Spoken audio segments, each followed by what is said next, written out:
Friends, welcome to my channel. कैसे हैं आप सब? आई होप आप सभी लोग अच्छे होंगे। और आज हम लोग बात करेंगे हमारे प्रथम राष्ट्रपति, आदिवासी राष्ट्रपति के बारे में, उनके जीवन के कुछ अनसुनी बातों के बारे में, उनके जीवन के संघर्षों की कहानियाँ आज हम सुनेंगे। और ये उनके बारे में एक बहुत ही दिलचस्प बात यह है कि उनके जीवन में ये पहले शब्द, ये पहला जो शब्द है, ये उनके जीवन में बहुत पहले से ही लगना शुरू हुआ, जो अभी तक जारी है। और ये इस बार राष्ट्रपति बनी है, तो ये एक और बहुत बड़ी उपलब्धि उनके जीवन में जुड़ गई है। तो और उनके जीवन की संघर्ष के बारे में जानेंगे कि आखिर वो कैसे एक बहुत ही सुदूर इलाके में जन्मी लड़की आखिर आज कैसे भारत की प्रथम आदिवासी राष्ट्रपति बन गई। तो उनकी यूँ ही वो प्रथम आदिवासी राष्ट्रपति नहीं बनी है, इसके पीछे उनके जीवन का कठोर संघर्ष है। जो संघर्ष उन्होंने किया, जो मुसीबतें उन्होंने अपने जीवन में देखी और उन सब से उभर कर बाहर आई और वे आज यहाँ तक पहुँची है। तो हम उन सब संघर्षों के बारे में भी जानेंगे, कोशिश करेंगे कि आपको उन सब के बारे में बताऊं। तो सबसे पहले मैं आपको बताती हूँ कि आखिर उनके जीवन में ये पहला शब्द जुड़ना कहाँ से हुआ। तो जैसा कि आप सभी जानते हैं और मैंने भी बताया है कि वो उनका जन्म एक सुदूर इलाके में हुआ था, जहाँ पर कोई सुख सुविधा नहीं थी। तो वो अपने गांव की पहली ऐसी लड़की थी जो शिक्षा प्राप्त करने के लिए अपने गांव से बाहर निकली थी, बाहर जाकर शिक्षा प्राप्त की। वो ऐसी पहली लड़की थी और वो झारखंड की राज्यपाल थी। तो झारखंड की पहली महिला राज्यपाल द्रौपदी मुर्मू जी ही हैं जी। तो यहाँ भी उनके जीवन में पहला शब्द जुड़ गया कि झारखंड राज्य की पहली महिला राज्यपाल द्रौपदी मुर्मू हैं।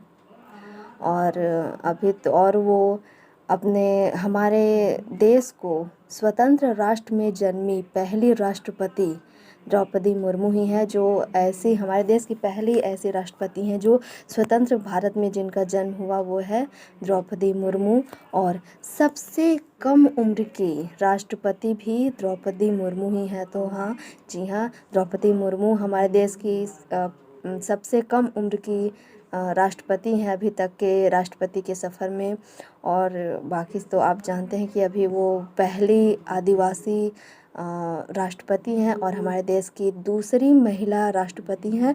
और हमारे देश को पहला आदिवासी राष्ट्रपति द्रौपदी मुर्मू जी के रूप में मिला है। तो इस तरह हम देखते हैं कि उनके जीवन में ये आज पहली बार नहीं जुड़ा है, ये पहला उनके बचपन से ही जुड़ा हुआ है, जो अभी तक अनवरत जारी है और वो यहाँ तक पहुँची। अब उनके जीवन के बारे में हम लोग जानते हैं और सबसे पहले उनके जन्म के बारे में जानते हैं। तो द्रौपदी मुर्मू का जन्म 22 जून 1958 को उड़ीसा के मयूरभंज जिले में रायरंगपुर क्षेत्र के ऊपर बेड़ा गांव में बिरंची नारायण टुडू के घर में हुआ था। और उनके पिताजी मयूरभंज के राजा के दरबार के कर्मचारी थे और वे ऊपर बेड़ा गांव के प्रधान भी रहे हैं। और वो अपने 3 भाई बहनों में सबसे बड़ी थी। उन्होंने अपना इंटर व ग्रेजुएशन रमा देवी कॉलेज भुवनेश्वर से किया था।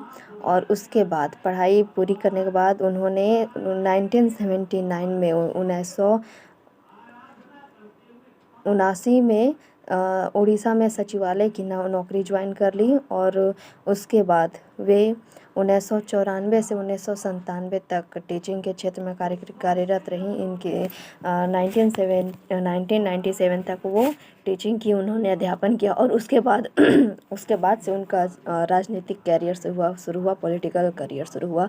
1997 में उन्होंने पहली बार नगर पंचायत के पार्षद का चुनाव जीता और यहाँ से वो राजनीतिक करियर में आगे बढ़ती चली गई। और यहाँ इसके बाद उन्होंने कभी पीछे मुड़कर नहीं देखा।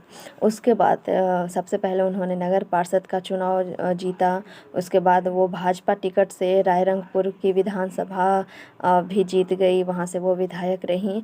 और 2009 से उन्होंने 2000 से 2002 तक मंत्री बनी रहीं, राज्य की वाणिज्य व परिवहन मंत्री बनी रहीं। उसके बाद फिर अलग अलग विभागों में उन्होंने मंत्री का कार्यभार संभाला है। उसके बाद उन्हें 2007 में श्रेष्ठ विधायक का पुरस्कार भी मिल चुका है। 2007 में उड़ीसा की विधानसभा में श्रेष्ठ विधायक का पुरस्कार द्रौपदी मुर्मू को मिल चुका है। और उसके बाद उन्हें, जैसा कि मैंने बताया कि वे झारखंड की पहली महिला राज्यपाल है। वे 2015 से 2021 तक झारखंड की राज्यपाल बनी रही। और यहाँ भी एक और पहला शब्द है कि वो झारखंड में 5 साल का पूरा कार्यकाल, अपना पूरा 5 साल का कार्यकाल पूरा करने वाली पहली राज्यपाल है। तो यहाँ भी उनके जीवन में पहला शब्द जुड़ गया। और अब उन्हें देश की पहली आदिवासी महिला राष्ट्रपति बनने का भी गौरव प्राप्त हुआ है। इतनी उपलब्धियों के बावजूद भी उनका जीवन बेहद सादा है।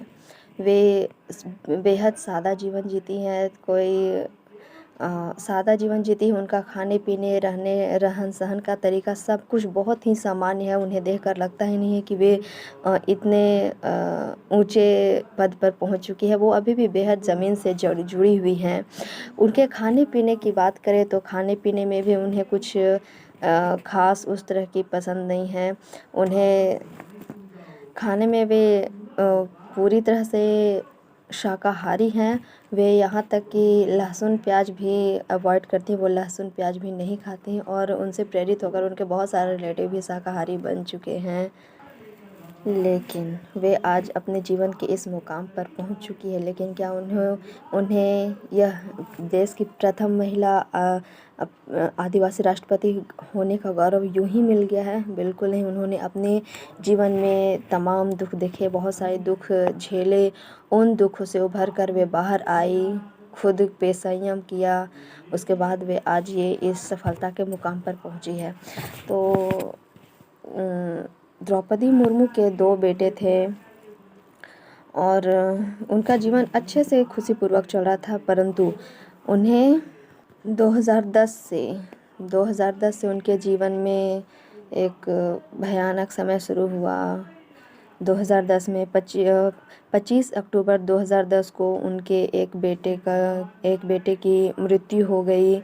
उसके बाद 2013 को उनके एक दूसरे बेटे की मृत्यु हो गई। यानी उन्होंने 2010 से 13 तक अपने दोनों बेटे खो चुके थे। और पहले बेटे को, जब उनके पहले बेटे की मृत्यु हुई थी, अब कोई किसी 2 बेटे हों और किसी बेटे की मृत्यु, समझ सकते हैं कि किसी की भी मानसिक स्थिति क्या होगी। तो जब उनके बड़े बेटे की मृत्यु हुई थी, लक्ष्मण की मृत्यु हुई थी, लक्ष्मण जी की, तो वो पूरी तरह से टूट चुकी थी। वो अपना मानसिक संतुलन भी बहुत, मेंटली तो बहुत आदमी डिस्टर्ब रहता है इस समय।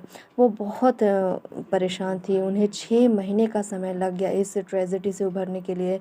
उन्होंने खुद को नियंत्रित करने के लिए, खुद पे एक सही लाइन पे आने के लिए उन्होंने ब्रह्म कुमारी जी की शरण में गई। वहाँ उन लोगों के समय ही अपने बेटे को खोने के बाद उनका मानसिक संतुलन बहुत ही ख़राब हो चुका था। और इससे उभरने के लिए उन्होंने ब्रह्म कुमारी संस्था का सहारा लिया।